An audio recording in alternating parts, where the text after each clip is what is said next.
plans have you made? Maybe you've got a plan to finish all your veggies so that you can get ice cream. Yum.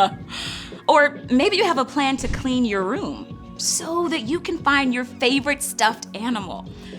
Some plans take a little more commitment. Like maybe you want to get stronger for soccer tryouts by running and doing jumping jacks every day. Whew.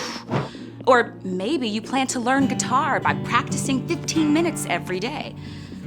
Those are all great plans, but they won't go anywhere unless you stick with it, follow through, do the work. And one of the best plans that you can make is to show love to others as you practice kindness and share your time. That's how true friendships are formed. But there's one relationship that's more important than any other: your friendship with God. You can know and spend time with God, just like any good friend, but it won't happen by accident. You need a plan to practice hearing from God, practice praying to God, practice talking about God, practice living for God. You can tell God, I want to live my life for you. When you commit to spending time with God and growing your friendship, others can see God at work in you. That's why commitment is an amazing way to worship God with your life. Because worship is about more than just singing loud. It's all about living loud.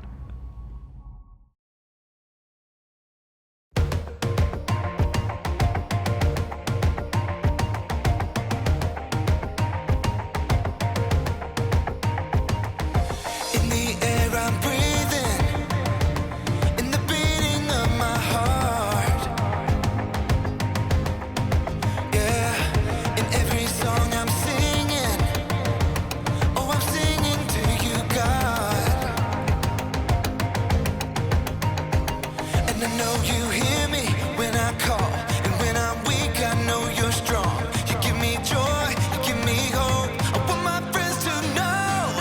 In everything I'm saying, in everything I do, I wanna live my life for you. I wanna live my life. I'll follow you forever, living in the truth. So I wanna live my life for you. I wanna live my life for you. Yeah.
Welcome to the Story Lab.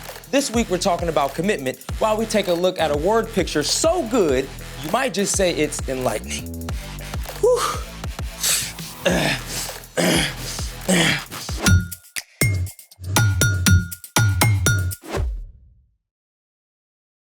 Hey, I'm Carter. And I'm Zeke. We're talking about commitment, which is making a plan and putting it into practice. Well, it looks like you're practicing something. Well, I thought it would be awesome to revisit a sport this summer, like rock climbing. Stupendous. Right? My first time climbing was so awesome, I went for hours. But the next morning, I could barely lift my fork. Sore arms, huh? I gotta do some training. Yeah. But to be honest, I don't really know what I'm doing. Well, you're in luck. It just so happens that I know someone who knows a lot about training. Oh. Yeah, his name is Samuel, and his sport is soccer, and he is joining us right now.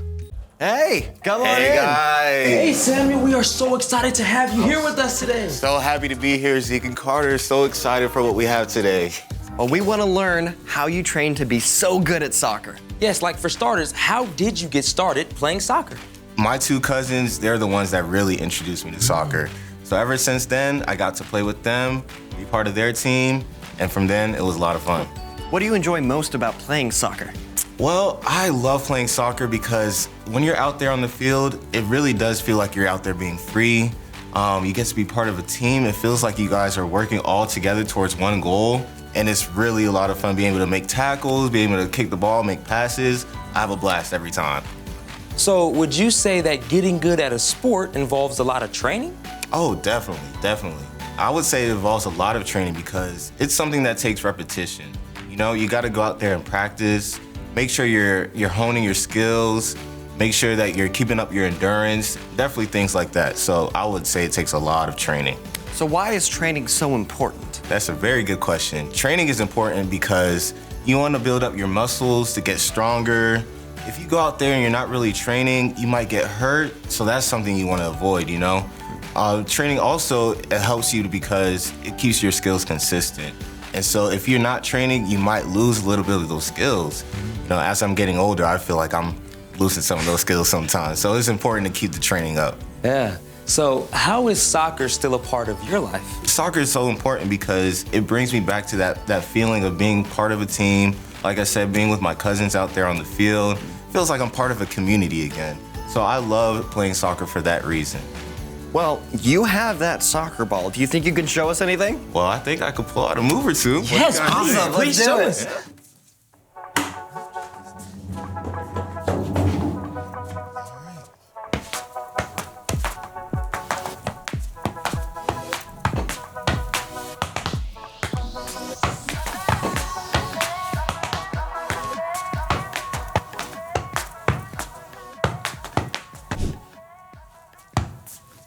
Samuel, that was so amazing. That was incredible.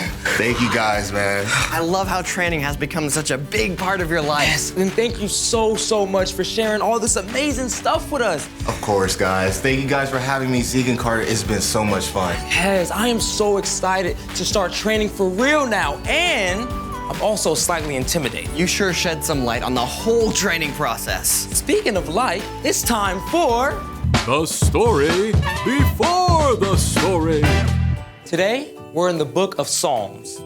Long before there were high-tech lyric and dance videos for worship, there were the Psalms. For thousands of years, the Psalms were the main songbook of God's people, the Israelites. The individual songs, or psalms, were composed over many years. About half of them were written by King David. Some psalms are songs of praise or thanksgiving to God. Others share wisdom, and many are cries for help in a tough situation. In every case, the Psalms speak truth about who we are and who God is. There are 150 psalms, and the very longest is Psalm 119. Which is where our story starts. Take it away. Hey everyone, I'm Erica. Psalm 119 is the longest chapter in the entire Bible. We don't know for sure if King David or someone else composed the psalm, but we do know they wrote it in a very cool way. See, There are 22 letters in the Hebrew alphabet and 22 sections, or stanzas, of Psalm 119. And guess what? Each stanza starts with a different letter of the Hebrew alphabet. It's what we call an acrostic. The psalm starts out like this. Blessed are those who live without blame. They live in keeping with the law of the Lord. Over and over, Psalm 119 shares how valuable and beautiful God's words are. They are said to be sweeter than honey and better than thousands of pieces of gold and silver. In verse 105, the psalmist writes, Your word is like a lamp that shows me the way. It is like a light that guides me. That is an amazing word picture. But to understand it, you need to put yourself in the sandals of someone from the psalmist's time. See, for most of us, light is really easy, even if it's dark outside. All you have to do is flip a switch and voila! All the light you need. But at the time the psalmist was writing, there was no electricity. On days when there was no moon, when it got dark, it got dark. There were no street lights or bright lights from cities or towns. It was can't see your hand in front of your face dark. Can you imagine trying to go anywhere at night? It's pitch black, and all you can do is guess where to put your foot for the next step and hope it's not a nest of poisonous vipers. Lights, please! Thankfully, people did have oil lamps. Now, this may not seem like a lot of light to us, but to people with no electricity, this was the most beautiful warm glow, especially on a moonless night. By this light, you could see where it was safe to put your foot. You could see which way to go when you got to a turn in the road. In the same way, the psalmist wrote that God's word can be like a light, showing us how to make wise choices when things in life seem dark and confusing. We live in a broken world. Whether your life seems really great or kind of hard right now, you will face tough decisions. You will deal with difficult things at school or home. But God's word, the Bible, is always available to help you make the wise choice. Maybe your friend tripped you by accident and you're really mad. We find in Ephesians, be kind and tender to one another. Forgive one another, just as God forgave you, because of what Christ has done. Or maybe your little sister is driving you nuts asking to play, and you just want to yell at her. But we read in James, everyone should be quick to listen, but they should be slow to speak. They should be slow to get angry. The very best way to make God's word a light in your life is to make God's word a part of your life. Read it, memorize it, talk about it. The more God's word shines like a lamp in your life, the more it will shine through you to light the way for those around you. The end. I, for one, am thankful we now have these. Instead of these. Bright light is a lot easier to come by these days, but we still need the light of God's word just as much as the psalmist did. So, what's our part in the story? Great question. God's word can shine a light on everything in our lives that is hard and confusing. But that only happens when we practice hearing from God. Like with our ears? Some people have actually heard God's voice out loud, but usually God doesn't speak in a way we can hear with our ears. The best place to start is where the psalmist starts, with God's word. Bible. Exactly. You can make it a habit to listen on an app, read it online, or make notes in your own Bible. When you ask God for help, God can make those words come alive for you and cause certain words and ideas to stand out to you. As we read, we can see how Jesus lived and follow his example.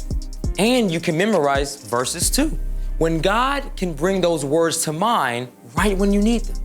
Another way to hear from God is through wise people who love you and love Jesus. They can share with you the wisdom they've learned from God. It could be your parents, a small group leader, or even a coach. Exactly, that's right. And God can also speak directly to your heart and mind through words and images, especially when you take time to be quiet. It might just be a thought that seems wiser or kinder than what you usually think, or a creative way to solve a problem. How do I know it's not just me? Well, practice. And if you aren't sure if what you're hearing is from God, it's a great idea to ask a grown-up who is following God too. Sometimes that's hard for me to wrap my head around. I mean, the God who made the whole universe wants to talk to me? Mind blown. You got it. Just takes a little patience and practice. See you next time. So, here's the thing. Practice hearing from God. That's one of the most important things to practice if you want your faith to grow. But you can also practice other things too. I thought you were gonna train for rock climbing. Well, after talking to Samuel, I kind of want to try soccer now. Oh, show me what you got. Ready? Yeah. Well, you want me to show you how it's done? Sure. Yeah, I think we need to get Samuel back in here. Sure. Well, thanks for joining us in the Story Lab. See you next time. Oh, you want to practice more? Yeah, but where'd it go? How are we going to practice that? Oh, want to practice more? Absolutely. Okay, ready? 1, 2, 3, 4. 4. New record.